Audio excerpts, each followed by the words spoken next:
After the column has dried for 24 hours, it's time to add the outer labellum to the center of my orchid.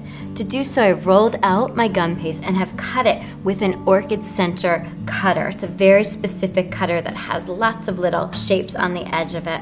In order to wrap it though around my column, I need to widen it. So I take my rolling pin, I'm going to widen my shape so it's at least an inch, if not almost 2 inches wide.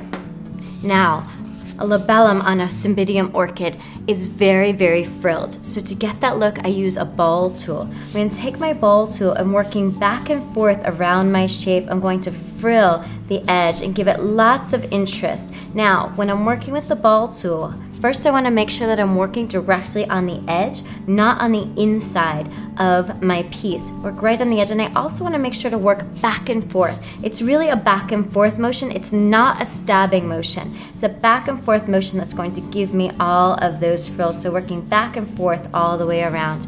Then I'm ready to add my dry column. I take my dry column and line up the bottom edges, and I need to attach a tiny bit of glue. I'll take my paintbrush and add a little tiny bit of glue.